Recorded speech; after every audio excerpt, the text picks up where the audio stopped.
আচ্ছা, শুরু করছি তাহলে। হ্যাঁ। নমস্কার।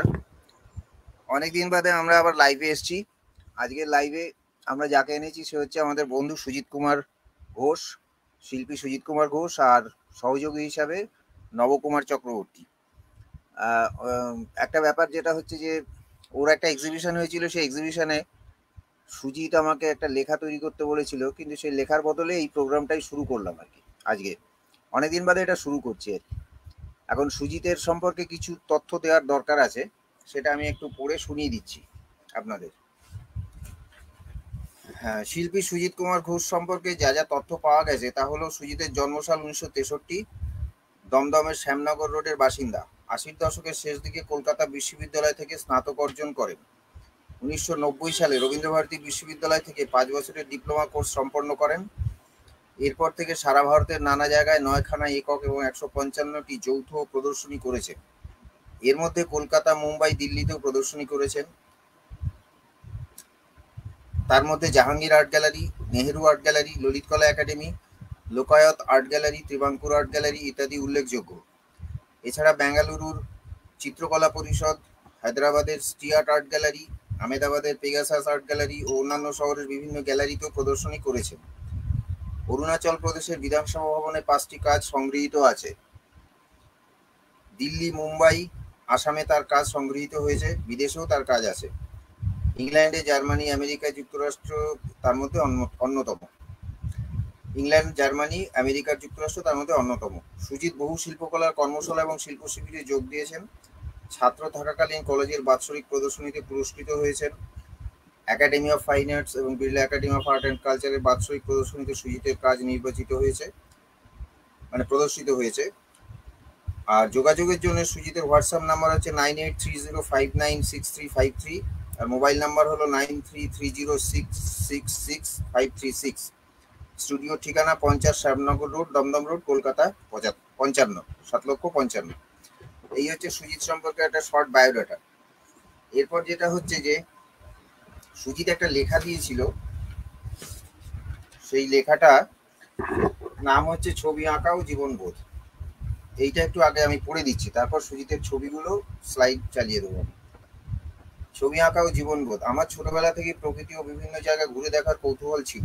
বাড়ির সামনে বসার জন্য দুটো কালভার্ট ছিল, সেখানে সকালে বসে দেখতাম প্রত্যহ মানুষের চালচলনের জীবন সংগ্রাম। বাড়ির সামনের রাস্তা দমদম শ্যামনগর রোড, একদিকে সোজা যশোর রোড, অপরদিকে কেষ্টপুর বাজার। কেষ্টপুর খালের ওপারে মহিষবাথান, এখন নামকরণ হয়েছে সেক্টর 5। রাজারহাট, মহিষবাথান, কেষ্টপুর অঞ্চলের মানুষদের জীবিকার জন্য কলকাতা বা অন্যান্য জায়গায় যেতে গেলে আমাদের বাড়ির সামনের রাস্তা দিয়ে হেঁটে অথবা সাইকেলেই যাতায়াত করতে হতো। ওই রাস্তায় ভোরবেলা থেকেই ব্যস্ততা থাকতো। মাথায় ঝুড়ি নিয়ে, সবজি কাঁধে বাঁক নিয়ে, জ্যান্ত মাছ বিভিন্ন বাজারে নিয়ে যাওয়ার ব্যস্ততা। দূরবর্তী অঞ্চল থেকে বিভিন্ন বাড়িতে কাজ করতে মহিলারা শীত, গ্রীষ্ম, বর্ষায় খালি পায়ে জীর্ণ বস্ত্রে গল্প করতে করতে লোকের বাড়িতে কাজ করতে যেত। শীতকালে কাঁধে বাঁক নিয়ে, হাঁড়িতে খেজুরের রস নিয়ে সারিবদ্ধ হয়ে কুয়াশায় আস্তে আস্তে মিলিয়ে যেত। খুব মনোরম দৃশ্য, ছবির মতন লাগতো। একটু বেলা বাড়লে রাখাল বালকের মাথায় তাল পাতার টুপি, হাতে লাঠি নিয়ে গরুদের পথ নিয়ন্ত্রণ করে প্রত্যহ মাঠে ঘাস খাওয়াতে নিয়ে যাওয়া। এইভাবেই প্রত্যহ সকালে প্রকৃতি ও মানুষের বিচরণ চাক্ষুষ করতাম। এরপর সকালে পড়তে বসা, পুকুরে দল বেঁধে সাঁতার কাটা, স্কুলে যাওয়া, বাড়ি এসে টিফিন করে ফুটবল খেলা। কোনোদিন আবার ভিআইপি রোডের ধারে কেষ্টপুর খালে বড় গুণ টানা নৌকা যাতায়াত করতো, দুদিকে নৌকা দড়ি টেনে নিয়ে যেত দুজনে। ওই সময় খালে জোয়ার ভাটা খেলতো, জলের রং গঙ্গা জলের মতন ঘোলা। ওই নৌকায় সুন্দরবন থেকে সুন্দর ও গরান কাঠ আসতো, যেগুলো বাগবাজার ঘাটে নোঙর করা হতো। ওখান থেকে কুমারটুলিতে মৃৎশিল্পীরা ঠাকুরের কাঠামোর কাঠ সংগ্রহ করত। এখন বাঁশ দিয়ে ঠাকুরের কাঠামো তৈরি হয়। বিকেল বেলায় দিগন্ত দেখতে ভীষণ ভালো লাগতো, বিশেষ করে শরৎকালের আকাশ যেন রূপকথার আকাশ। রঙের ব্যবহার, আকাশে কমলা বেগুনি রঙের আকাশ দিগন্তকে স্পর্শ করে। এই সময় রাজনৈতিক দলগুলোর একটা ভূমিকা ছিল। বড় দেওয়ালে নিজেদের দলের প্রচার করত ছবি এঁকে। সিপিআইএম দেয়াল চিত্রে আঁকত শ্রমিক, খেটে খাওয়া মানুষের সংগ্রাম। শ্রমিকদের আন্দোলনের ছবি রেখাচিত্রে অসাধারণ তুলির টানে। সিপিআই পার্টির সিম্বল কাস্তে ধানের শীষ। এই দল দেওয়া এই দল দেওয়ালে আঁকতো তালপাতা টুপি পরে কৃষক ধান চাষ করছে। নবকংগ্রেস দলের সিম্বল ছিল গাই বাছুর। এক প্রবীণ শিল্পী মোটা তুলিতে কালো কুশো কালিতে গরুর শিং থেকে শুরু করে একটানা গাই বাছুর ড্রয়িং শেষ করতেন। অসাধারণ সৃষ্টি, অবাক হয়েই দেখতাম। সমাজের বিভিন্ন বিষয়ে মানুষের বিচরণ বিভিন্নভাবে দেখা আমার মনে কৌতূহল জাগাতো। আমি ভাবতাম কবে এই রকম ড্রয়িং করতে পারবো। তখনকার সময় এখনকার মতন সংখ্যায় বেশি ছবি আঁকার স্কুল ছিল না। ওই সময় আমাদের এলাকায় একটা ছবি আঁকার স্কুল ছিল, নামকরণ দমদম চারুকলা। ছবি আঁকার শিক্ষক ছিলেন বরেণ্য শিল্পী গণেশ হালুই, মাখনলাল ব্যানার্জি, পূর্ণেন্দু কর্ত্রী, কল্যাণ সেন, চিত্ত সরকার। স্কুলে আউটডোরে ছাত্রছাত্রীদের জল রং স্কেচ শেখাতেন। আমিও কৌতূহল নিয়ে দেখতাম কিভাবে ড্রয়িং শুরু করতে হয়, জল রং কিভাবে ব্যবহার করতে হয়। সাথে সাথে চলতো আমার মনে আঁকিবুকি টান। স্কুল পাঠ শেষ হওয়ার পরে কলেজে বিএ পাশ করে ছবি আঁকার শিক্ষা লাভের জন্য পরিবারের অনুমতি না নিয়ে স্বাধীন সিদ্ধান্তে ইন্ডিয়ান আর্ট কলেজে ভর্তি হই নিজের সামান্য রোজগারে। কলেজের প্রথম দিনের ক্লাসে অনুভূতির দিনটা আজও মনে পড়ে। শিক্ষক মহাশয় ছবি আঁকার বিষয়ে মূল্যবান আলোচনা করতেন। সাধনা ছাড়া ছবি আঁকা যায় না, নিরলস সাধনা। কিছু ছবি আঁকি গ্লাস পেইন্টিং, এই ছবি আঁকার পদ্ধতি সম্পূর্ণ আলাদা। কাগজ ও ক্যানভাসে ছবি আঁকার পদ্ধতি একরকম। কাঁচে আঁকার সময় মনে হবে কাগজ বা ক্যানভাসে ছবি ফিনিশিং হয় শেষে। কাঁচে প্রথমে যে রং ব্যবহার হয় সেই রং ফাইনাল রং, কারণ কাঁচে ছবি আঁকার শেষে উল্টিয়ে দেখতে হবে। বেশ কটা গ্লাস পেইন্টিং প্রদর্শনীতে স্থান পায়। এইভাবেই প্রদর্শনী ছবি আঁকার সময় সীমায় শেষ করি। চিত্র প্রদর্শনীর দিন ধার্য ছিল 19শে মে থেকে 3রা জুন 1988। প্রদর্শনীতে অতিথি হিসেবে উপস্থিত ছিলেন শ্রদ্ধেয় বিকাশ ভট্টাচার্য, অমিতাভ ব্যানার্জি, মাখনলাল বন্দ্যোপাধ্যায়। সম্মানীয় অতিথি শিল্পীরা প্রদর্শনী দেখে খুব প্রশংসা করেছিলেন। ছবি দেখে অনেক মূল্যবান মতামত ব্যক্ত করেন, যা আমার ছবি আঁকার জীবন পথে এগিয়ে চলার পথ প্রদর্শক। কিন্তু কলেজের অধ্যাপকের অনুমতি ছিল না। আমি তখন চতুর্থ বর্ষের ছাত্র। কলেজের একটা সিলেবাসের মধ্যে শিল্পকলা চর্চা চলছে, কিন্তু ওই সময় প্রদর্শনী না করলে ছবির ভাষা খুঁজে পেতাম না। ছবির একটা স্বাধীন সত্তা বুঝেছিলাম। মনের ভাবনা রঙের মাধ্যমে ছবিতে প্রকাশ করাই হলো ছবি। সাহস নিয়ে প্রদর্শনী করায় ছবি ভাষার অর্থ খুঁজে পেয়েছিলাম। এর 2 মাস পর প্রথম একক চিত্র প্রদর্শনী করেছিলাম। পরের বছর কলেজের শিক্ষালাভ শেষ করে বিভিন্ন গ্যালারিতে দলগত এবং একক চিত্র প্রদর্শনী করি। কলকাতা, দিল্লি ললিত কলা, Mumbai Nehru art gallery, Jahangir art gallery, Bangalore চিত্রকলা পরিষদ, হায়দ্রাবাদ স্টেট আর্ট গ্যালারি ও আহমেদাবাদের গ্যালারিতে। ছবি আঁকার সাথে মুরাল ও ভাস্কর্যের কাজ বিভিন্ন জায়গায় শোভা পাচ্ছে। বিদেশেও ছবি সংগৃহীত হয়েছে। ছবি আঁকা ছাড়া খেলার মাঠে ফুটবল, ক্রিকেট, হকি খেলা দেখতাম। বিশেষ করে ফুটবল খেলা, ফুটবল মাঠের গ্যালারিতে দর্শকদের উন্মাদনা আমাকে ভীষণভাবে আকৃষ্ট করত। বিভিন্ন জায়গায় ঘুরতে যাওয়া, গ্রামের প্রকৃতি, মানুষের জীবনের চালচিত্র চাক্ষুষ করতাম। এখনো গ্রামাঞ্চলে ঘুরি। কলকাতার পুরনো শহরে পথ হেঁটে পুরনো বাড়ি, চায়ের দোকান, ফুটপাত, মানুষের ব্যস্ততা, টানা রিক্সা, ঠেলা গাড়ি, ট্রাম, ভিড় বাসের গেটে যাত্রী ঝুলে যাতায়াত ও মাদারি খেলা লক্ষ্য করতাম। বর্ষায় রাস্তায় জমা জল ঠেলে পথ চলা, ব্যস্ত শহরে সারিবদ্ধভাবে গাড়ির দাঁড়িয়ে থাকা, মিছিল, মিটিং, আন্দোলন, এইসব।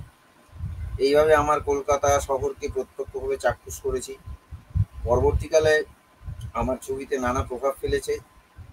ছবি আঁকার বিশেষ বিষয় যা দেখব সে বিষয় নিয়ে আঁকবো না, ওই দৃশ্যের অন্তরের ভাবনা ছবিতে প্রকাশ করতে হবে। ছবি আঁকার বিষয়ে যাদের কৌতূহল আছে তাদের উদ্দেশ্যে উল্লেখ করছি, শিক্ষার প্রথম দিকে স্টিল লাইফ, পেন্সিল স্কেচ, জল রং অনুশীলনের মাধ্যমে প্রকাশ করতে হবে। আউটডোরে স্কেচ, জল রং ব্যবহার জানতে হবে। ছবিকে ভাবনার জায়গায় আনতে হবে। ছবির মধ্যে কৌতূহল থাকবে। ছবিতে ভাবনার বিষয় প্রকাশ করে কিছু অংশে অস্পষ্টতা রাখবে। গল্পের বই পড়া, দিনের শেষে বিশেষ ঘটনা, রাজনৈতিক দলগুলোর আন্দোলন, দেশ বিদেশের জাতি দাঙ্গা, যুদ্ধ, বিজ্ঞান প্রযুক্তির অভিশাপ, আশীর্বাদ, প্রকৃতির বিপর্যয়, অর্থনৈতিক পরিবর্তন, যার মধ্যে এখনকার উল্লেখযোগ্য ঘটনা হলো সারা বিশ্বে করোনার সাথে মানুষের যুদ্ধ, রাশিয়া ইউক্রেনের যুদ্ধ। এইসব ঘটনা ছবির ভাবনার বিষয় হিসেবে উল্লেখ করবে। সমকালের কল্পনার জগৎ ছবিতে প্রকাশ হয়ে সমকালের ছবি ইতিহাস হয়ে থাকে। এখন আর্ট কলেজে পড়া ছাত্রছাত্রীরা বিভিন্ন কর্পোরেট সংস্থায় আছে। পুজোর থিম যা বিশ্বে আলোড়ন ফেলেছে। ইনস্টলেশন পদ্ধতি ব্যবহার করে প্রতিষ্ঠিত হচ্ছে। বিজ্ঞান প্রযুক্তির যুগে নেটের মাধ্যমে সারা বিশ্বের ছবি আঁকা দেখার সুযোগ ঘটেছে। বিশ্বের ছবি আঁকার কৌশল, কিভাবে ইনস্টলেশন করার টেকনিক সব জানতে পারছে। এই সময় আর্ট কলেজের ছাত্ররা ছবির ভাবনার উন্নতি ঘটাতে সক্ষম হচ্ছে। ছবির বিষয় মস্তিষ্কের মাধ্যমে ঘটে।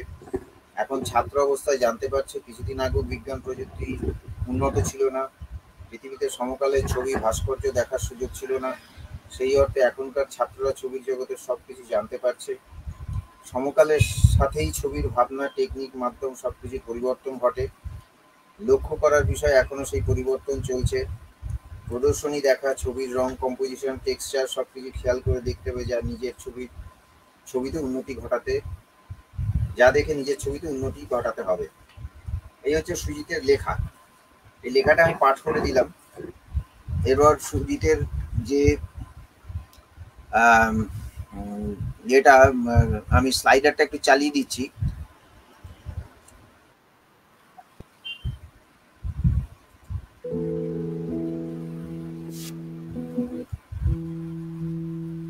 এটার মধ্যে ওর কিছু কাজের ছবি, কাজগুলি ছবি, ভিডিও এইসব আছে। 15 সময় লাগবে এটা দেখতে।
হ্যালো, হ্যাঁ এবার শোনা যাচ্ছে? হ্যালো, শোনা যাচ্ছে?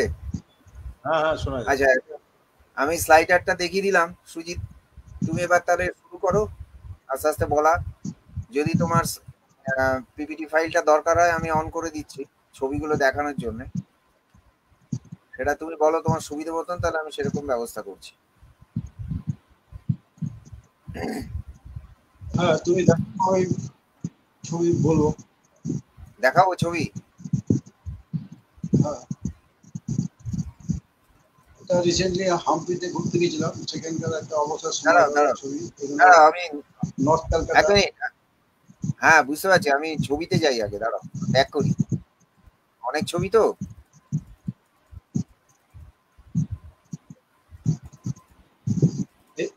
এগুলো ব্রোঞ্জের এক মিনিট দাঁড়াও দাঁড়াও, স্কাল্পচার, সিরামিক্সের। একটু দাঁড়াও, আমি ব্যাক করে নি, শুরু থেকে দেখাচ্ছি।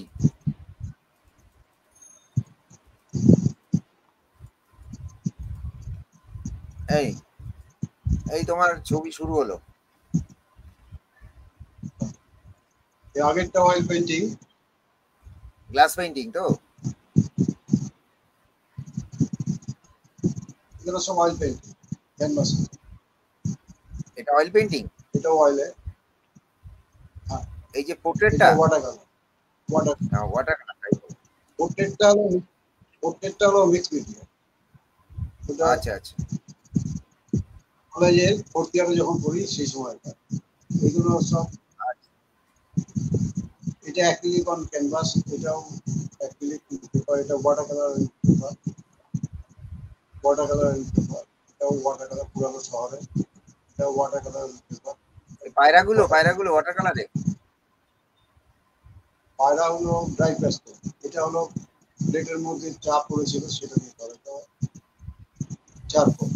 এটা হলো মিক্স মিডিয়া, জলে রং ভাসিয়ে তারপরে চারকোল দিয়ে করা। এটা গ্লাস পেন্টিং অয়েল। এটা হলো আচ্ছা ড্রাই পরেরটা প্যাস্টেল। যান। এটা চারকোল। হ্যাঁ কলেজ, এগুলো কলেজে পড়ার সময় কাজ।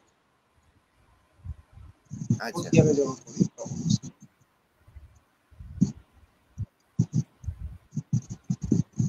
এই তোমার কাজ শুরু হচ্ছে এক রিসেন্টলি ধরনের প্র্যাকটিস। হ্যাঁ এই এই একটা ধরনের প্র্যাকটিস এই শুরু হচ্ছে তো। তুমি শাল টাল গুলো কিছু দাওনি, কিন্তু পর এগুলো পর রেখেছি। রিসেন্টলি কাজ, বছর দেড়েক আগের কাজ। Water colour on paper, full size paper. আচ্ছা এগুলো একটা পুরানো একটা বিল্ডিং কনস্ট্রাকশন, সেটা ভঙ্গুর হয়ে গেছে। কোনো কোনো জায়গাতে আলো দেখা যাচ্ছে সবুজ, সেটাকেই ধরার চেষ্টা করবে। আচ্ছা তোমার ইয়ে আছে, এক মিনিট সুজিত, তোমার হেডসেট আছে? একটা সাউন্ড আসছে তো, হ্যাঁ, একটা সাউন্ড আসছে, সাউন্ডটা কথা আটকে দিচ্ছে, মানে কথা জড়িয়ে যাচ্ছে। তোমার হেডসেট আছে কোনো, মানে ওই হেডফোন আছে কোনো, আমি তো লাগিয়েছো? বলছি। ওইটাতেই হ্যাঁ, কথা লাগিয়েছি। বলছো? হ্যাঁ, সাউন্ড আসছে তোমার ওখান থেকে। ঠিক আছে চালাও আর কি, বলতে থাকো তুমি। এটা অয়েল ক্যানভাস।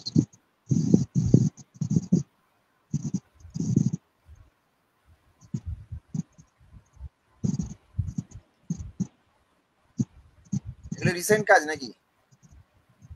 এটা একটা প্লেটে চা পড়েছিল, সেটা আঙুল দিয়ে এটা একটা আকৃতি করা হয়েছে। রিসেন্টলি। আচ্ছা আচ্ছা, এইটা আরেক ধরনের কাজ। এটা ওয়াটার কালারে। এই রে আবার কোথায় চলে গেল,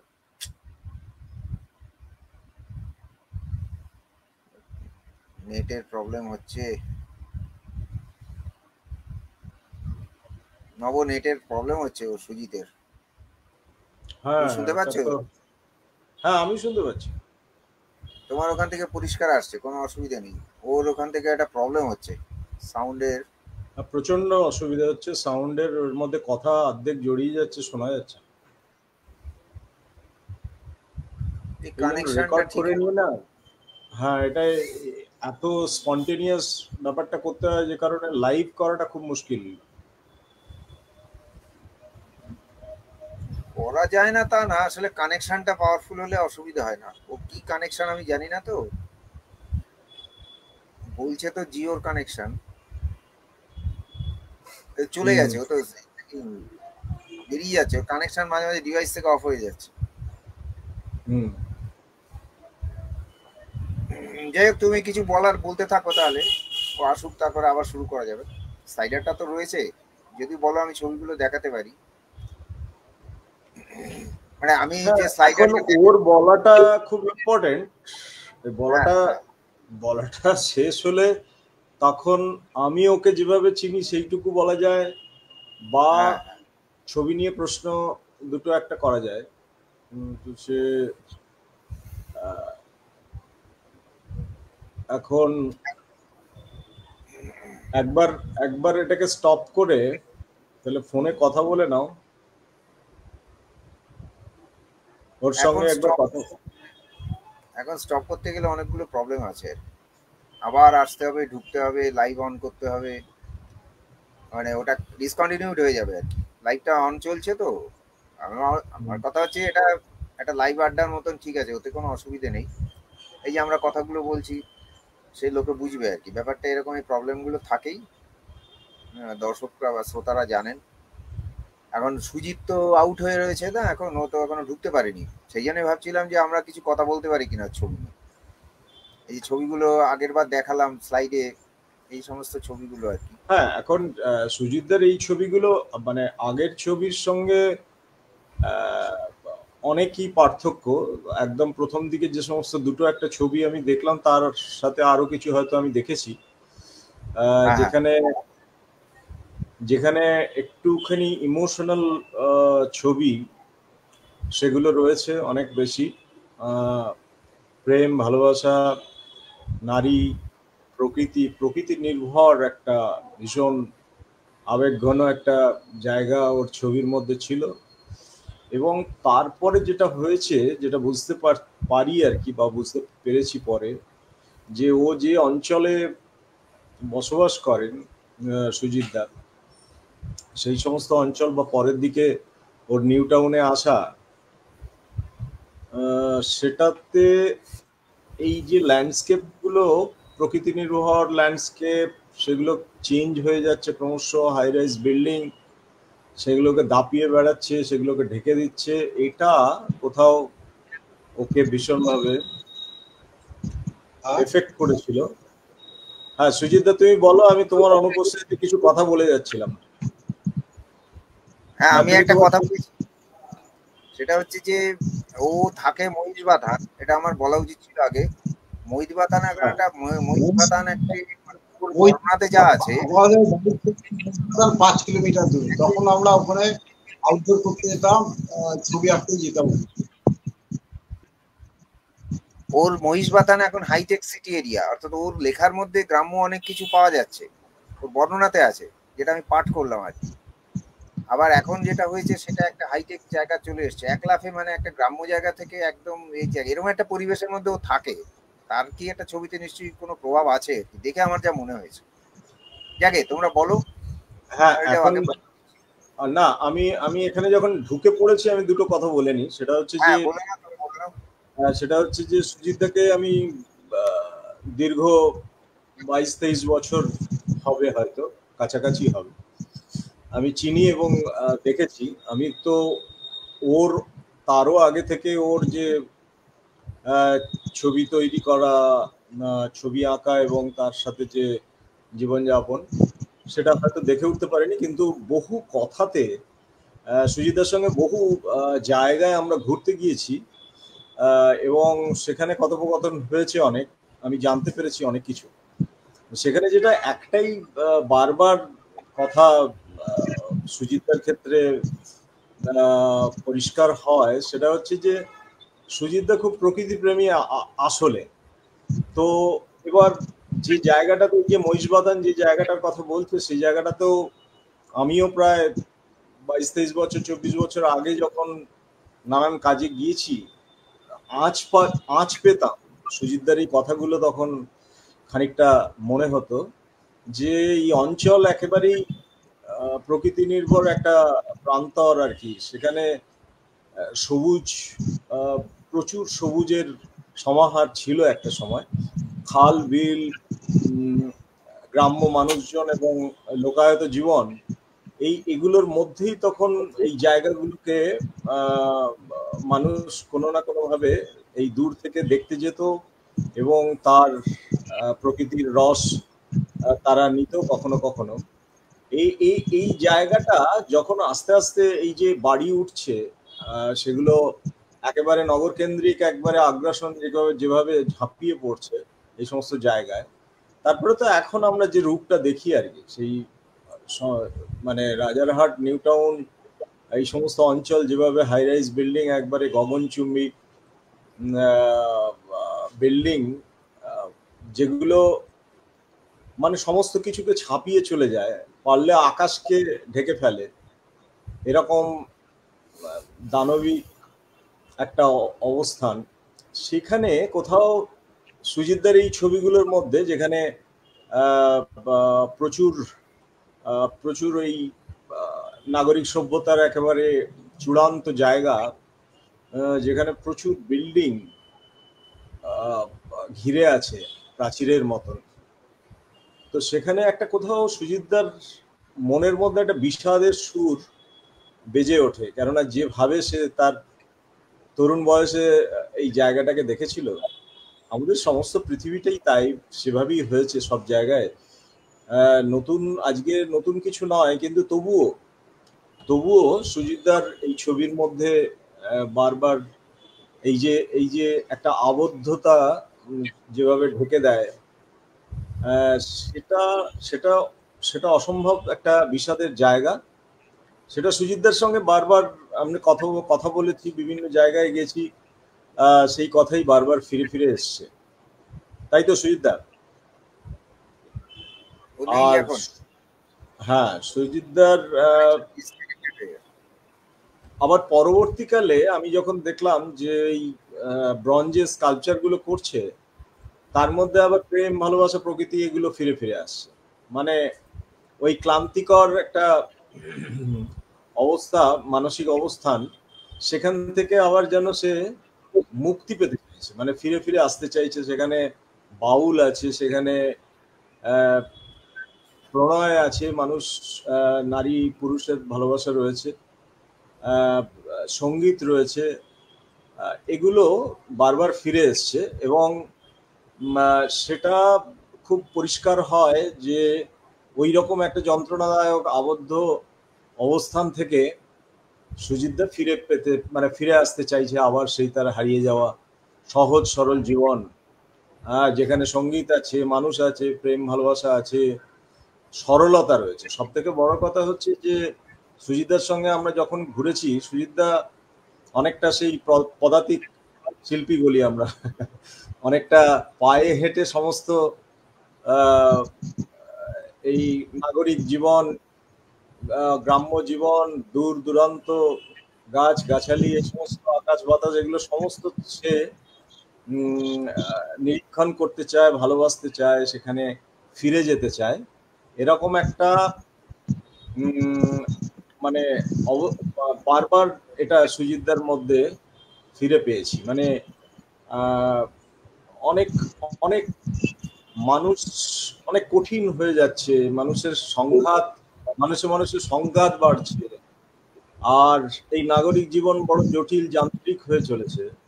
এরকম একটা জায়গা থেকে কোথাও বারবার মুক্তি পেতে চাই, এই বার্তাটা যেন তার এই মানে ছবি, তার যে একটা ক্রমবিবর্তন দেখা গেছে, তারপরে আবার ব্রোঞ্জের যে স্কাল্পচার, সেখানে প্রেম ভালোবাসা প্রণয় এগুলো, প্রকৃতি, এগুলো ফিরে আসছে।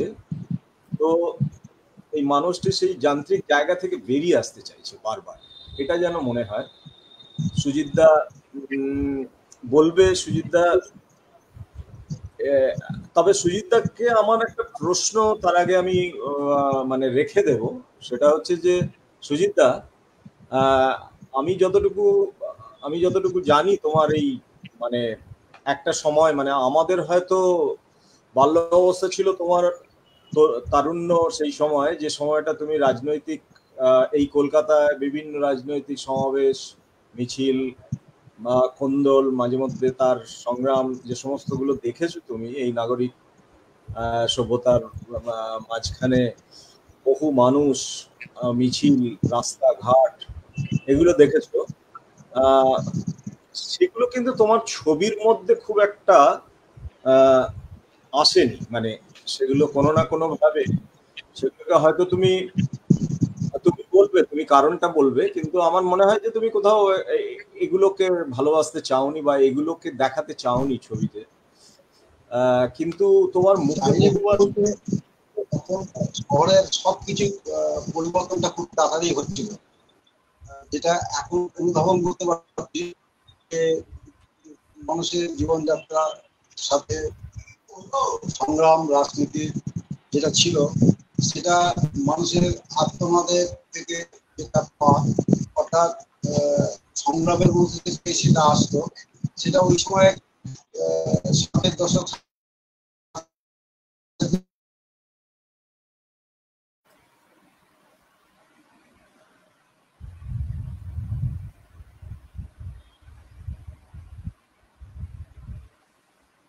আবার বেরিয়ে গেছে, ও বেরিয়ে গেছে মানে কি, কানেকশনটা বারবার কেটে যাচ্ছে।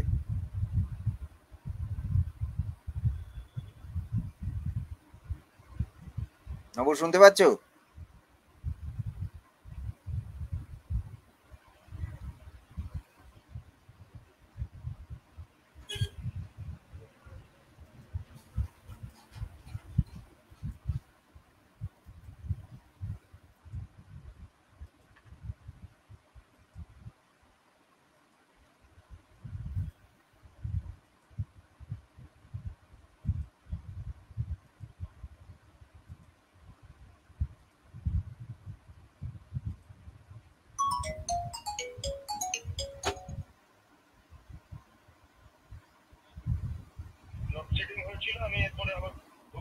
ও আচ্ছা, ঠিক আছে ঠিক আছে।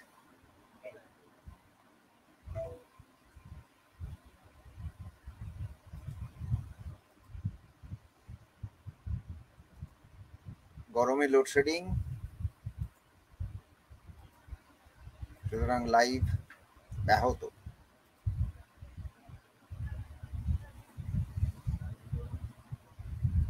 দুজনেই বেরিয়ে গেছে, দুজনকেই দেখা যাচ্ছে না। আমি আপাতত স্লাইডটা দেখাতে থাকি, ছবিগুলো দেখাতে থাকি দর্শকদের।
আমাকে বলা শুরু করবে, তাহলে আমি আবার স্লাইডটা চালু করছি, এটাকে অফ করছি।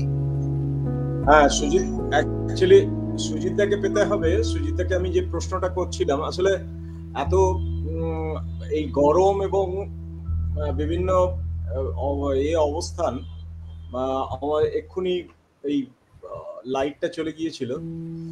তো যে প্রশ্নটা করছিলাম সুজিতদাকে, সেটা হচ্ছে যে যে সময়ে সুজিতদা রাজনৈতিক অস্থিরতা দেখেছে, মিটিং মিছিল, দাঙ্গা, বিভিন্ন রাজনৈতিক অবস্থান নানানভাবে দেখেছে, অশান্ত শহর দেখেছে, যে সময়টা অনেক বেশি মানুষের কাছাকাছি পৌঁছে গেছে, অনেক রকম মানুষ দেখেছে, সেই প্রতিফলনটা ছবির মধ্যে কেন ঘটেনি, বা সেই সময়টা কেন অনুপস্থিত, বা এই ধরনের কাজ তখন কেন না করে অনেক বেশি প্রেম ভালোবাসা বা এই ধরনের যে একটা ইমোশনাল বা আবেগঘন একটা জায়গা ছবির মধ্যে বারবার ফিরে আসছে, সেটা কেন? আর পরবর্তীকালে আমরা বুঝতেই পারছি যে অনেক বেশি এই নগর সভ্যতার আগ্রাসনটাকে ভীষণভাবে যন্ত্রণা ক্লিষ্ট করছে, সুজিতদাকে অস্থিরতা তৈরি করছে, এবং সেখান থেকে এরকম ধরনের ছবি তৈরি হচ্ছে। তো তো সেই জায়গাটা আমার কৌতূহল ছিল।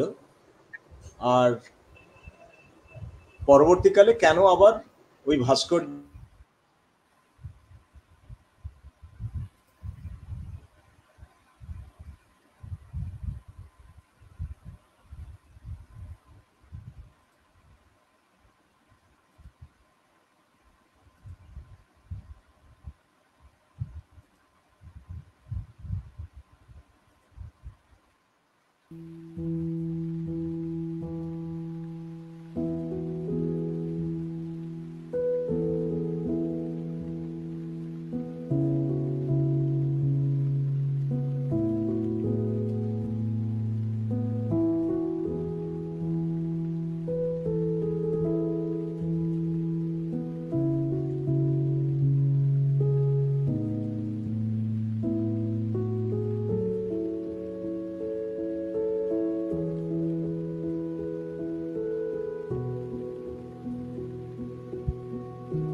হ্যাঁ, কি হলো তোমার? হ্যাঁ, কানেকশনের অসুবিধা, কানেকশন থাকছে না।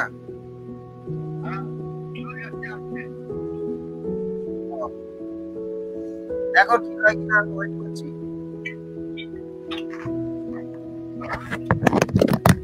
আমি ওয়েট করছি।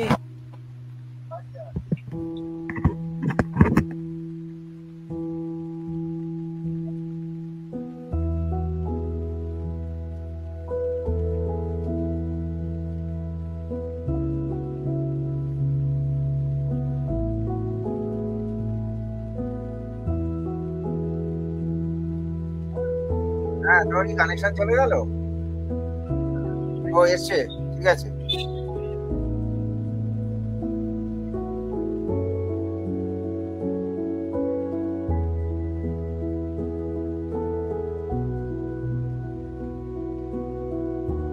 হ্যাঁ, তুমি বলতে থাকো তাহলে। ও আসুক, ওর কানেকশন স্টেডি থাকছে না, বললো যা। বুঝতে পেরেছো নব? হ্যাঁ, এখন কতটা এভাবে বলা যায়, ব্যাপারটা হচ্ছে যে ঠিক আছে, আমরা কথা বলি না, ওর কাজ নিয়ে কথা বলি। তুমি যেরকম বলছিলে, তো ভালোই তো বলছিলে। এইভাবে আমি সুজিত দাকে দেখেছি দীর্ঘদিন হ্যাঁ, গ্রাম গ্রামান্তর মাঠ তেপান্তর পেরিয়ে একটা জায়গা থেকে আর একটা জায়গায়, এবং সেখানে মানুষের এই সরলতা খুঁজে বেড়ানো, গ্রাম্য জীবন দেখতে চাওয়া এবং তাদের সঙ্গে কথা বলা, তাদের সঙ্গে ইন্টারাকশন, এগুলো এবারে একজন মানুষ হিসেবে সেই জায়গাটা ধরা পড়ে। আর বন্ধুবৎসল স্নেহ করে এটা তো আছেই, এটা তো আমি বরাবরই ভীষণ একটা উষ্ণতা ওর কাছ থেকে পেয়েছি নানানভাবে। এবং সুজিতদার সব থেকে বড় কথা হচ্ছে যে একটা ডিসিপ্লিনও রয়েছে তার জীবন ধারণের জায়গা থেকে বলো বা কাজের জায়গা থেকে বলো, একটা রয়েছে। কিন্তু এই বিভিন্ন সময়ের যে ছবি সেগুলো দেখতে গিয়ে যেটা মনে হয় যে এইটাই বারবার একটা প্রকৃতিপ্রেমী মানুষ এবং ভীষণভাবে তার কাজের মধ্যে ফিরে ফিরে আসে। এছাড়া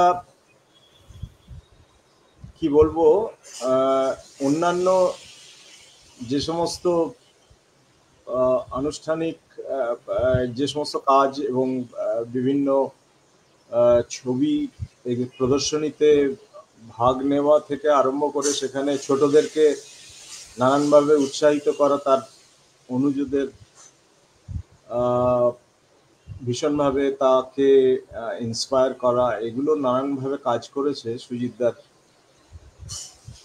কাজে, মানে বিভিন্ন বিভিন্ন মানে এই সাংস্কৃতিক বিভিন্ন চর্চার মাধ্যম দিয়ে। তো সেগুলো দেখেছি বারে বারে।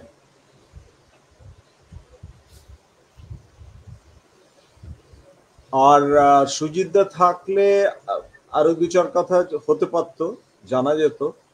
এখন আচ্ছা, একটা জিনিস, ওর যে ধরো যে কথাটা হচ্ছিল, ও থাকতো মহিষবাতানের মতন একটা জায়গা, যেখানটা কলকাতার একটা প্রান্তিক জায়গা আর কি, হ্যাঁ, একেবারে গ্রাম্য একটা পরিস্থিতি, সেইখান থেকে আজকে সেটা এই জায়গায় এসে পৌঁছেছে।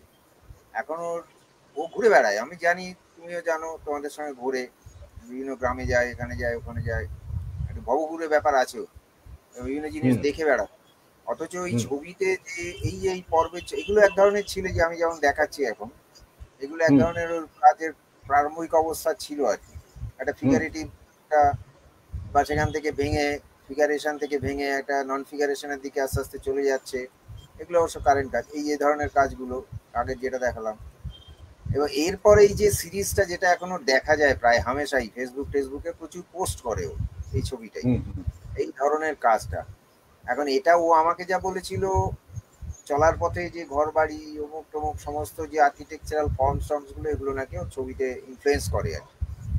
এই জায়গাটা নিয়ে তুমি কিছু আগে তোমার সঙ্গে কোনো কথা টথা হয়েছে, বা তোমরা তো একসঙ্গে অনেকদিন ছিলে, ছবি এক্সিবিশন করছো, ঘুরছো ফিরছো, হ্যাঁ, ওই যে বুধের আড্ডা টাড্ডায় তোমরা একত্রিত হতে, অনেক এক্সিবিশন একাডেমিতে করতে, এই জায়গাটা সম্বন্ধে কিছু ভাবনা আছে তোমার, সেই এই ধরনের ছবিটা নিয়ে আর কি, মানে এই যে এখন যে কারেন্ট যে প্র্যাকটিসটা করছে, এটাকে আপাতভাবে মনে হয় যেন এটা অ্যাবস্ট্রাক্ট কিছু করছে, কিন্তু আমার সেরকম ঠিক মনে হয় না। আমার মনে হয় এটা নন ফিগারেশনের দিকে চলে যাচ্ছে ক্রমশ, একটা ফিগারেশন থেকে একটা নন ফিগারেশন।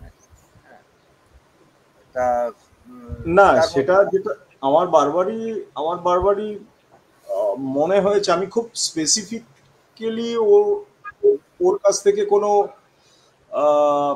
এই ধরনের উত্তর, মানে ওই একটাই মনে হয় খালি, যে বারবার এই যে শহর কেন্দ্রিক এই যে চারিদিক ছেয়ে যাচ্ছে কিউবিকল শেপ, এবং আবদ্ধ হয়ে যাচ্ছে, সমস্ত প্রকৃতি হারিয়ে যাচ্ছে। এই যে ওর যে অঞ্চলে, সল্টলেকের যে অঞ্চলে থাকে আর কি, সেখানকার আমি বলি যে আমি খুব ভোরবেলা ওর ওখানে গিয়েও দেখেছি যে ও খুব ভোরবেলা বেরিয়ে গিয়ে উল্টো দিকে ওই একটি হোটেল আছে, সেই হোটেলের মানে হায়াতের যে হোটেলটা, সেই হোটেলের আগে পরে যে বিভিন্ন অঞ্চল আছে যেখানে প্রচুর গাছপালা এবং সবুজ মাঠ রয়েছে, সে সমস্ত জায়গায় ও খুব ছোট ভোরবেলা থেকেই বেরিয়ে যেত, এবং সেখানে পাখি, কাঠবিড়ালি, কাক, অমুক তমুক যে যা যা যা দেখা যায় আর কি,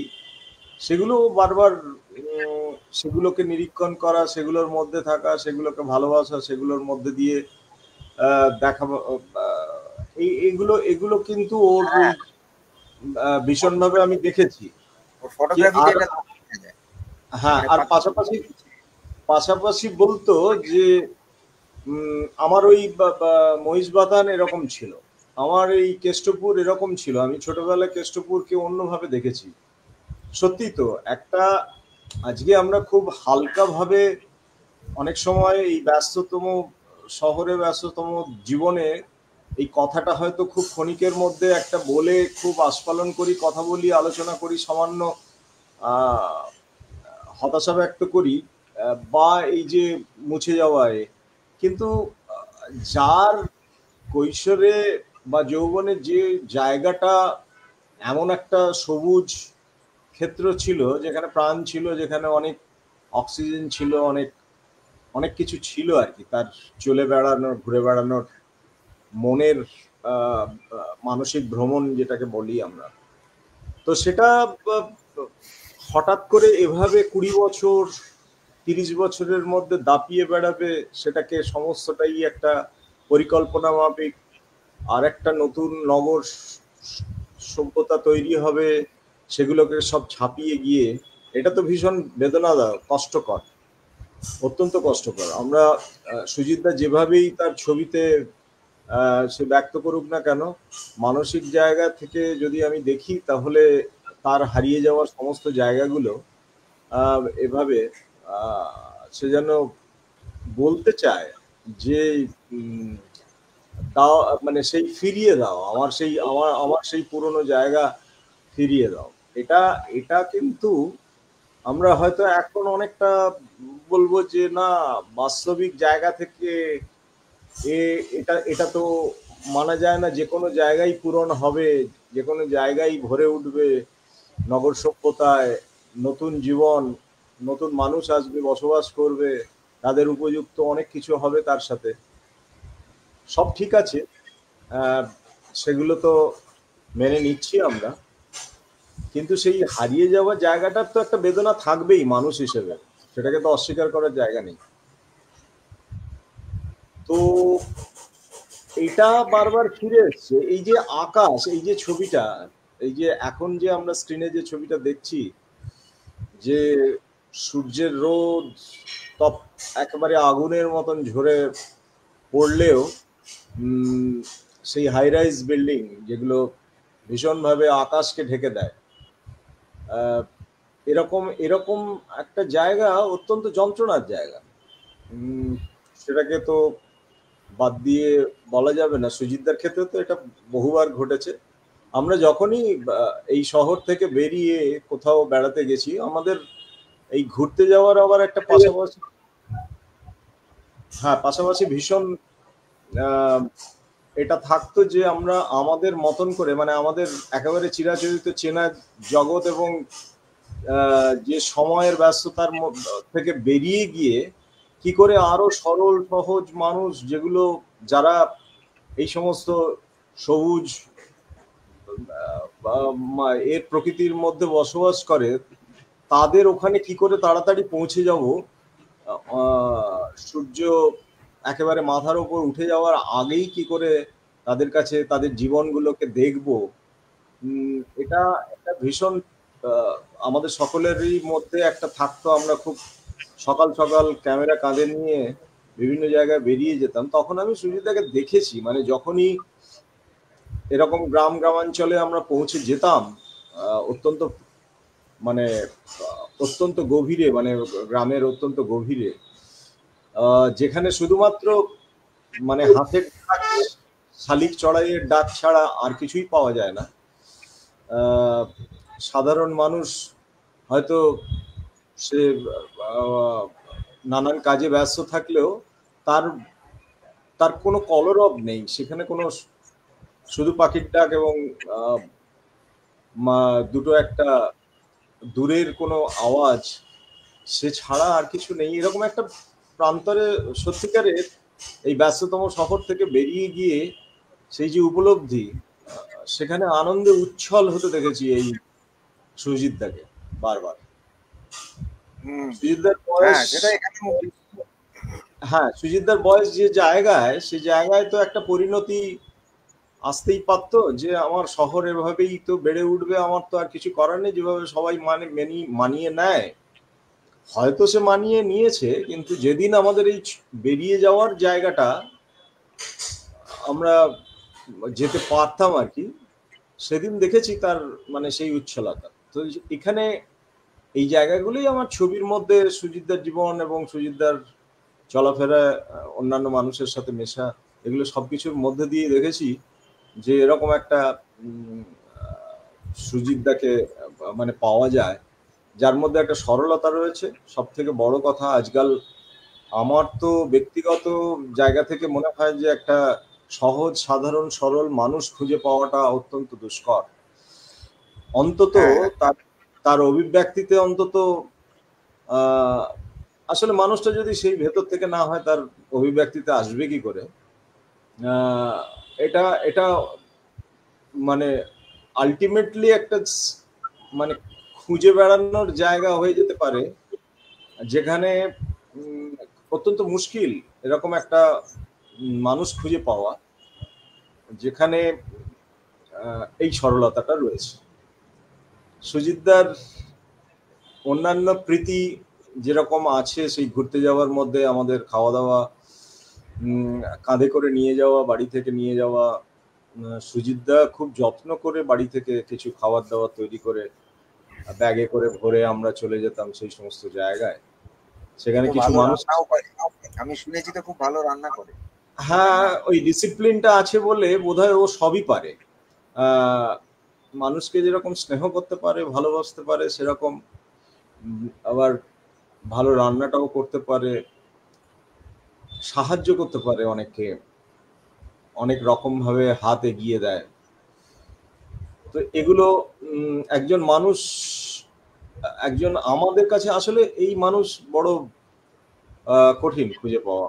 তো সেই সেই সেই রকম একটা মানুষকে পেয়েছিলাম, বারবার পেয়েছি, এখনো পাই, এখনো মাঝে মধ্যেই আমরা বেরোই বিভিন্ন জায়গায়। তো সেগুলো আমার মনে হয় যে ওই আগের ছবিতে সেই তার প্রকাশ পেয়েছে অনেক।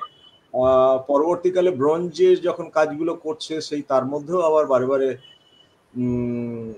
সেই সরলতা, সেই প্রেম ভালোবাসা, এগুলো বারবার ফিরে এসছে। আর এই যে যেটা এখন তুমি বললে যে মানে এখন যেটা আমরা গ্যালারিতে সুজিতদার যে সমস্ত ছবি দেখি আর কি,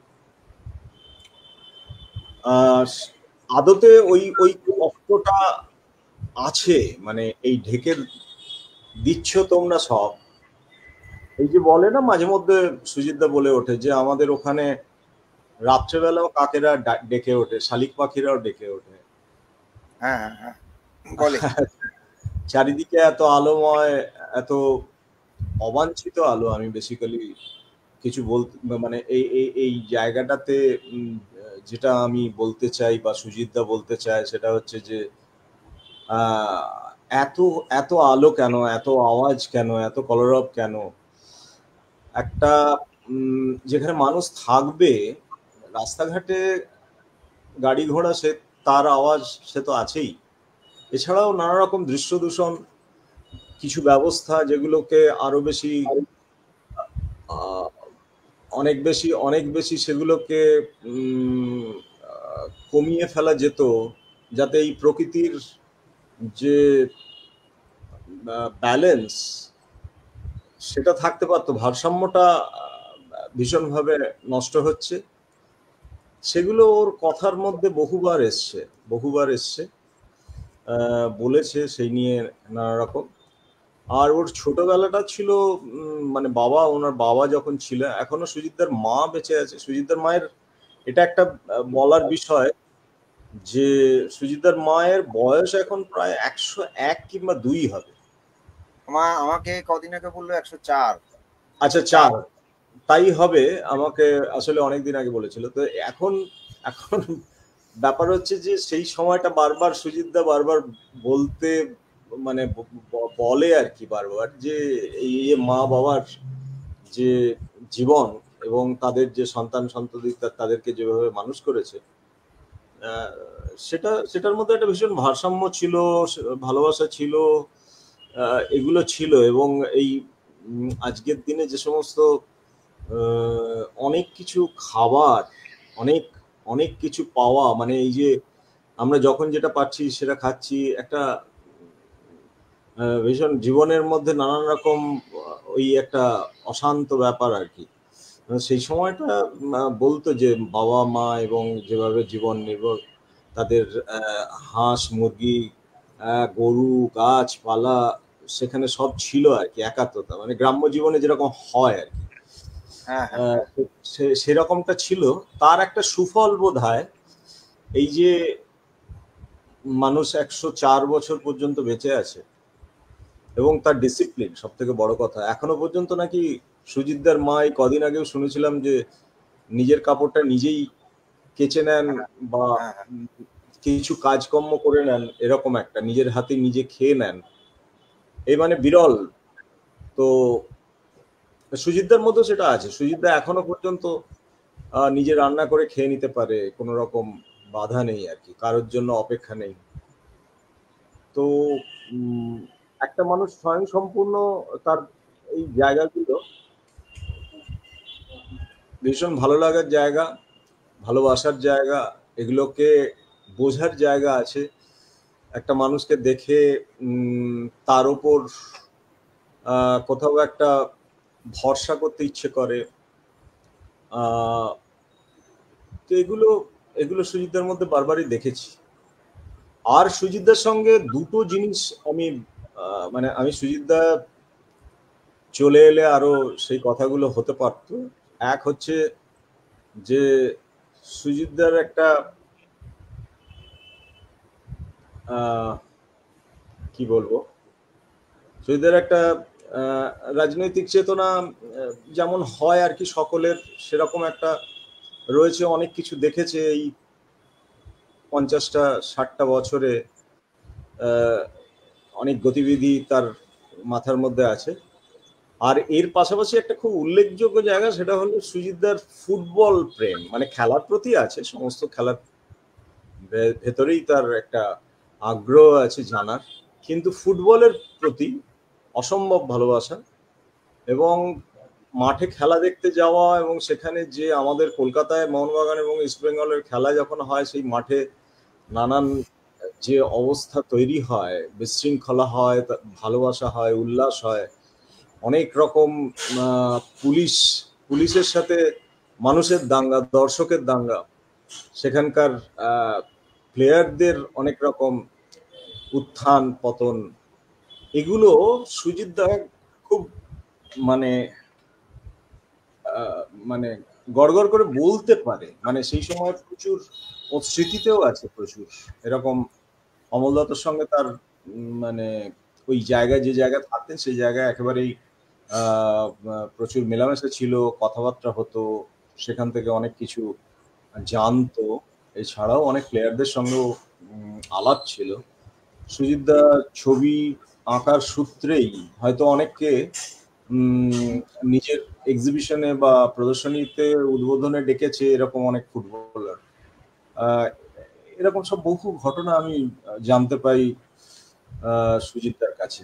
তো সুজিতদার এই ফুটবল খেলার প্রতি মানে একটা একদিক হলো যেমন রাজনৈতিক বিভিন্ন উত্থান এবং বিভিন্ন নেতা নেত্রী, তাদের কথা, তাদের কোথায় যাওয়া না যাওয়া, তাদের বিভিন্ন সংগঠন পরিচালনা, এই সেই এগুলো প্রচুর তার কাছ থেকে দেখেওছে।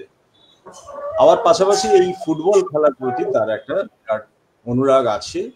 এবং ওই সুদূর সল্টলেক থেকে এসে এইরকম কলকাতার মধ্য কলকাতায় এখানে এসে খেলা দেখা এবং খেলা দেখে আবার ফিরে যাওয়া, এইটার মধ্যে প্রচুর কথাবার্তা, প্রচুর আমরা আমরা অনেকটা দেখিনি। সুজিতদা যেহেতু বয়সে অনেকটা বড়, তো সুজিতদার কাছে এগুলো আমরা শুনতাম। তো এটা একটা সুজিতদার অন্যতম বৈশিষ্ট্য এই জায়গা থেকে।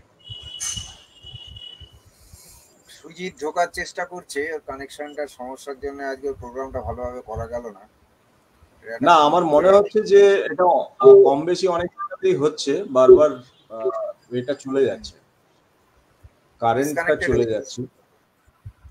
হ্যাঁ, ডিসকানেক্টেড হচ্ছে নানান কারণে। এই তো আমাদের জীবনেরই অঙ্গ। আর এই প্রযুক্তির বিড়ম্বনা আমরা করতে পারি, হাতের বাইরে তো প্রযুক্তির বিড়ম্বনা আছে। এবং হ্যাঁ, এবং এই ঝড় বাদল বৃষ্টির দিন আসছে আস্তে আস্তে, তার মধ্যেই আমাদের সবকিছু করতে হয়, মেনে নিতে হয়, মাঝে মধ্যে গোলযোগ হয়। আসলে এই ধরনের প্রোগ্রামটা করতে গেলে না একটা স্টেশন থেকে করতে পারলেই ভালো। এই ডিফারেন্ট স্টেশন থেকে করতে গেলে আর কি কানেকশন গুলো খুব পাওয়ারফুল না হলে প্রবলেমটা হয় আর কি। তোমার কানেকশনটা ভালো, অবশ্য খুব স্টেডি, যেহেতু তোমার কারেন্ট গেছে যার জন্য অফ হয়েছে, পাওয়ার সাপ্লাই হ্যাঁ, অফ আমার তো হয়েছে। দুবার সাপ্লাই অফ হয়ে গেল, হঠাৎ করে বন্ধ হলো আবার এলো। তো আর যেটা হচ্ছে যে ওর এই সমস্যাটা আর রয়েছে বলে ওকে পাওয়া যাচ্ছে না। এখন ওর মুখ থেকে ওর ছবি সম্পর্কে একটা আলোচনা শোনার ইচ্ছে ছিল, দেখা যাক আবার ফিউচারে করা যায় কিনা সেটা আলাদা করে। রেডি তো রইলই সবকিছু, আবার আর একদিন ওকে ডাকা যায় কিনা। কিন্তু ওকে তো এই কানেকশনে কাজ করা ওর পক্ষে মুশকিল আছে, মানে বোঝা যাচ্ছে কানেকশনটা স্টেডি নয় আর কি, বারে বারে ব্রেক করছে আর কি। এই হ্যাঁ, যে যে বাফারিং হয়েই যাচ্ছে, হ্যাঁ, বাফারিং হয়ে চলেছে। আবার চলে গেল। ও আর থাকতেই পারছে না, কিছুতেই থাকতে পারছে না। যাই হোক, আমরা খানিকটা আলোচনা তো করলাম ওকে নিয়ে। আর অন্য কিছু বিষয় আমি তো বিশেষ কিছু জানি না, আমার তু- সঙ্গে ওর পরিচয় ওটা তুমি 10 কিছু 11 বলবে? তুমি তুমি তো খানিকটা দেখেছো। হ্যাঁ দেখেছি, ওর কাজগুলো নিয়েই তো মূলত কথা বলার ছিল, কিন্তু তার আগে ওর বক্তব্যটা তো শোনা দরকার। ও যে ট্রিটমেন্টটা করে এখন ছবিতে, যে ধরনের টেক্সচার তৈরি করে, যে ধরনের রং ব্যবহার করে, যেভাবে ওই করে, ও ছোট বড় না। আমি তো, আমার ধারণা ছিল ফেসবুকে ছবিগুলো থেকে খুব বড় সাইজের কাজ, কিন্তু ওর এক্সিবিশনে গিয়ে দেখলাম যে সব কাজ অত বড় নয়, নানা সাইজের আছে। খুব যে ম্যাক্সিমাম হেভি সাইজের তাও নয় আর কি। মানে করছে নানা রকম সাইজেই করে, কিন্তু খুব নিবিষ্টভাবে জিনিসটা করে এটা বোঝা যায়। একটা ট্রিটমেন্ট, ব্যবহার, কালার, এবং আমি তো ফেসবুকে তার যা ভিউ আর দেখি সেটা ভালোই দেখি আর কি। আবার কিছু কিছু শুনেছি ওর কাছে যে বিক্রিও হয়েছে, অন নেট সেল হয়েছে আর কি। সব মিলিয়েই আছে, কমিশন ওয়ার্কটা সব কিছু নিয়ে। ওই যে যেমন স্লাইডে দেখলাম একটা রবীন্দ্রনাথের মূর্তি কালার স্প্রে করছে। আবার এটাও খুব ইন্টারেস্টিং যে সব বিখ্যাত লোকেদের সঙ্গে ওর একটা যোগাযোগ ছিল, তাদের ছবিগুলো পাঠিয়েছিল আমাকে, আমার দেখে খুব ভালো লেগেছে। যেমন বিজন চৌধুরীর সঙ্গে তো মানে দারুণ দারুণ সম্পর্ক ছিল। কলেজের টিচার ছিলেন যদিও, উনি নাইটে ছিলেন। তো বিজন চৌধুরীর সঙ্গে, বিকাশদার সঙ্গে, এর সঙ্গে গণেশ আলোই বা আরো অনেকে, তারপরে বিখ্যাত লোক তখনকার সে তিনি, এইসব লোকের ছবি দেখলাম আমি। হ্যাঁ, আমার খুব ইন্টারেস্ট। সুজিতদার সুজিতদার তাদের একটা সময়, হ্যাঁ, জন সুজিতদার একটা একটা ব্যাপার সেই সময় বলা দরকার, যেটা হচ্ছে যে একটা সুইচ ওভার হয়েছিল। সুজিতদা একটা সময় অ্যাপ্লায়েড আর্ট নিয়ে পড়াশোনা করার পর আহ, সম্ভবত দুটো একটা এজেন্সিতে, দুটো একটা অ্যাডভার্টাইজিং এজেন্সিতে চাকরিও করতে গিয়েছিল। এবং সে কথাও হয়েছে যে আমি, মাখনলাল বাবুর সঙ্গে তো খুব ভালো সম্পর্ক ছিল দেখেই বুঝতে হ্যাঁ, পেরেছি। মাখনবাবু ওনার টিচার ছিলেন, মানে হ্যাঁ। টিচার আর ছিল। হ্যাঁ, এবং ওর কাছ থেকেও কাজ যেমন শিখেছিল, পূর্ণেন্দু পত্রীর কাছেও উনি হ্যাঁ, যেতেন ছবির মধ্যে। ছোটবেলার স্কুলে তো সব নামি দামি সব শিল্পীরা শেখাতে আসতেন। এই যে এসছে হ্যাঁ, আবার। সুজিতদা এখন কথা বলা যাবে? হ্যালো? হ্যালো সুজিত, শুনতে পাচ্ছ? তুমি কি অডিবল? তো সুজিতদার ওই সময়টাতে যেমন, মানে আমি যেহেতু বিজ্ঞাপনে চাকরি করি, সেহেতু সুজিতদা ওই আমার সাথে ভীষণ একটা এই ধরনের কথোপকথন হতো এবং খোঁজ নিত। সুজিতদা খোঁজ নিত যে এখন কিভাবে কাজ হয় বিজ্ঞাপনে, বা আগে কিরকম হতো, তার যে এক্সপিরিয়েন্স, সুজিতদার যা এক্সপিরিয়েন্স, সেগুলো শেয়ার করতো। তো পরবর্তীকালে অনেকটাই চেঞ্জ হয়েছে নানানভাবে, প্রযুক্তিগতভাবে আর কাজের জায়গা থেকেও। তো সেখানে সুজিতদার সঙ্গে হয়তো সেই আগের কাজ করার যে অভিজ্ঞতা, সেটা মেলে না, অন্যভাবে সব এখন পরিচালিত হয়। সেটাও খুব আগ্রহের সাথে সুজিতদা আমার কাছে অনেকবার জানতে চেয়েছে, শুনেছে। তো সামগ্রিকভাবে এই সামগ্রিকভাবে এই চর্চা নানানভাবে, এবং শুধুমাত্র আহ, ওই একটা প্রতিযোগিতামূলক আর্টের যে চাহিদা বা বাজার, সেইগুলোর মধ্যে খুব বেশি একেবারে নিমজ্জিত না থেকে তবে হ্যাঁ, খুব এটাও বলবো যে সুজিতদার ছবি সেই অর্থে একেবারে সাংঘাতিকভাবে একটা আইডেন্টিটি তৈরি করতে পেরেছিল, বা একটা সময় নানান রকম কাজ সুজিতদা করেছে। সুজিতদা এটা করতে ভালোবাসে, বিভিন্ন সময় নানান কাজ। সেটা তো দেখো, এত তাড়াতাড়ি কোনো আইডেন্টিটি তৈরি হওয়াটা হয় না, একটা সময় লাগে, একটা সময়ের দিকে ওঠার একটা সময় লাগে। ওর আজকে যে হ্যাঁ, অবশ্যই চলমানতা, অবশ্যই। কাজের যে ধরন, আজকে যে ধরনের কাজ করছে, ও তো মোটামুটি আমার যেটা মনে হয় একটা মডার্ন প্র্যাকটিসের মধ্যেই থাকে। মানে আজকের যে আবহাওয়া, আজকের যে পরিমণ্ডল ছবি জগতে, তার বাইরেই ও আছে, এবং ও মডার্নিস্ট প্র্যাকটিসটাই করে মূলত আর কি। কারণ না, লং ক্যানভাস আরেকটা ব্যাপার উৎপলদা, সেটা হচ্ছে যে অস্থিরতা তো রয়েছে, অর্থনৈতিক সমস্যা নানানভাবে রয়েছে, হ্যাঁ কম অবশ্যই সে তো বেশি। আছে। আচ্ছা, তার সকলের মধ্যে দিয়ে আমাদের জীবন চলছে, তার মধ্যে দিয়ে আমাদের ছবিও চলছে, মানে ছবি আঁকা চলছে। তার বিষয়গত দিকগুলো মানে খুব একটা জায়গায়, মানে ভীষণ মানে বিক্ষিপ্তভাবে বিভিন্ন সময় ছড়িয়ে যায় নানান কারণে। জীবিকার কারণে নানান কাজ করতে হয়, অনেক সময় একটা কাজ চলছে, তার মাঝখানে ওই ক্ষুধা নিবৃত্তির জন্য আবার একটা কাজের জায়গায় চলে যেতে হয় নানানভাবে। সেটা সুজিতদার ক্ষেত্রেও বারবার হয়েছে। সেটা তো খুব স্বাভাবিক একটা, হ্যাঁ, খুব স্বাভাবিক অবস্থান আমাদের। আমরা কেউ বলি আর কেউ বলি না, কিন্তু এরকম অবস্থান সবারই কম বেশি রয়েছে। হ্যাঁ হ্যাঁ হ্যাঁ, হ্যালো, বলো কি সমস্যা? হ্যাঁ বলো, কি সমস্যা হলো?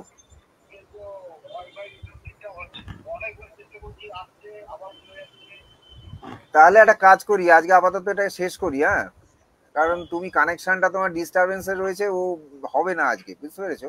আমি আর নব যতটা পেরেছি আলোচনাটা চালিয়ে গেলাম, আজকের মতন অফ রাখি। যদি আর একদিন করা যায় পরে ভেবে দেখবো। তোমাকে ডেকে তোমার কথাটা শোনা দরকার, তো সেটা হলো না। প্রযুক্তির বিড়ম্বনে আমাদের আজকে সব গন্ডগোল পাকিয়ে দিল। যাকে নিয়ে কাজ তাকেই, যাকে নিয়ে কাজ তাকেই পাচ্ছি না। হ্যাঁ ঠিক আছে, আর কিছুক্ষণ পর আমরা অফ করে দিচ্ছি লাইভ।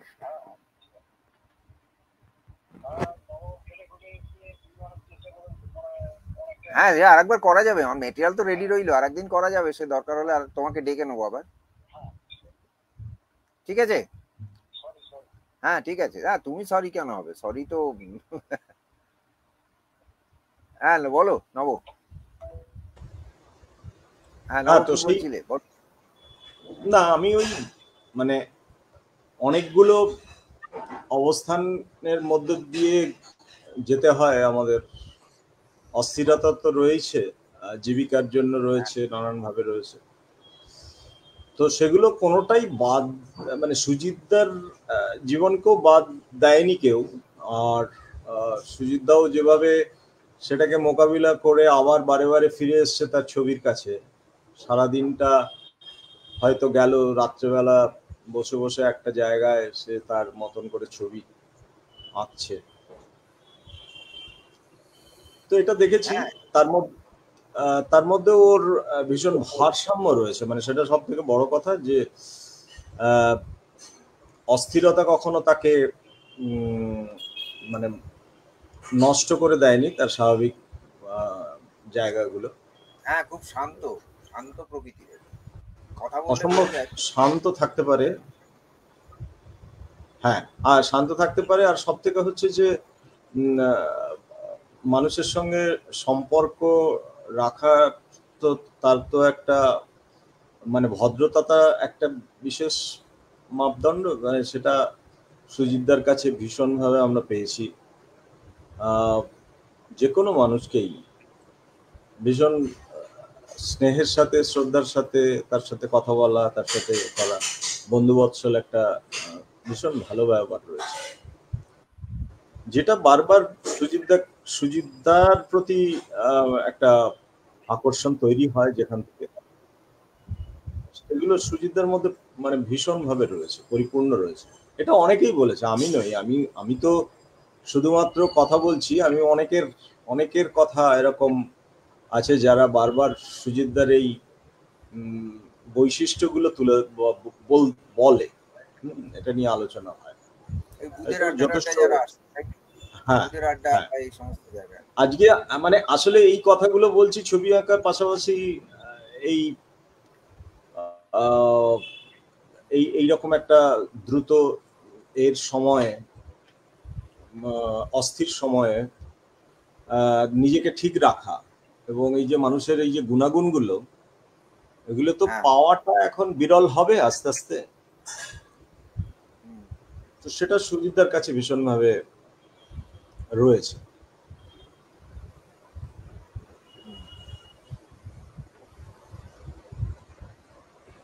যাই হোক, আমরা তো খানিকটা আলোচনা টেনে নিয়ে গেলাম আর কি।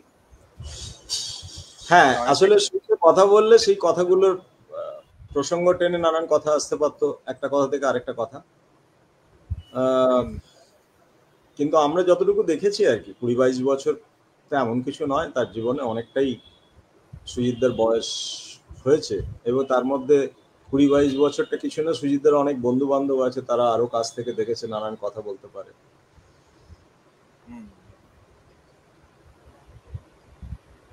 ঠিক আছে, তাহলে আজকে আমরা এইটুকুই আলোচনা করলাম, পরে আবার একদিন আলোচনা করা যেতে পারে। হ্যাঁ, দেখি ওকে আরেকদিন আনা যায় কিনা। সেদিন তুমি যদি আসতে পারো ভালো হয়। তোমার প্রশ্নগুলো রাখলে আমারও কিছু প্রশ্ন আছে, সেগুলো রাখা যাবে। ওর মুখ থেকে শোনাটা দরকার তো। আসলে এই লাইভ আড্ডাগুলোর মুখ্য উদ্দেশ্য তো এ তো কোনো ওই একাডেমিক সেশনের মতন নয়, এ হচ্ছে আড্ডা আর কি, যার জন্য নাম বলা হচ্ছে আড্ডা লাইভ আর কি। তো সেটা আমাদের উদ্দেশ্য যা, তাতে এটাই নানা রকম ভাবে ঘুরে ফিরে এই প্রশ্ন সে প্রশ্ন যেভাবে হয়ে থাকে আর কি, মানে আলোচনাগুলো আমাদের চায়ের দোকানে বা সামনাসামনি বসে একাডেমিতে বা কোথাও আড্ডায় যেভাবে আলোচনা, এইটাই এখানে রাখা আর কি, স্টাইল হিসাবে এটাই রাখা আর কি। সেটা তো আগে দু একটা করে আমরা দেখেছি, খারাপ হচ্ছে না, রেসপন্ডিং হচ্ছে ব্যাপারটা, লোকজন দেখছে বা শুনছে আর কি, মতামতও দিচ্ছে অনেকে, অবশ্য এর বাইরে, মানে এর বাইরে গিয়ে, নেটের বাইরে গিয়ে বলছে। তো যাই হোক, এই হচ্ছে ব্যাপার। তাহলে এখন কি করবো, এখন কি তাহলে এন্ড করবো? তোমার আর কিছু তাহলে বলার? না, এই মুহূর্তে নেই। আবার যদি নেক্সট সেশনে আমরা আবার কিছু কথা বলতে পারি, কথা প্রসঙ্গে আরো কথা হতে পারে। তো ঠিক আছে, তাহলে আর কিছু দেখানোর আছে? স্লাইড দেখাবো আরেকবার নাকি? না, এখন আর দুবার তো দেখানো হয়েছে, এরপরে যখন কথা বলবে তখন দেখানো যাবে, আবার হবে তখন। হ্যাঁ হ্যাঁ, তাহলে শেষ করি এই প্রোগ্রাম আজকের মতন। হ্যাঁ, দর্শকদের শুভেচ্ছা জানিয়ে আজকের মতন শেষ করি। কার কেমন লাগলো জানি না, খুব ডিস্টারবেন্স হলো, সকলকে শুভরাত্রি জানিয়ে শেষ করলাম।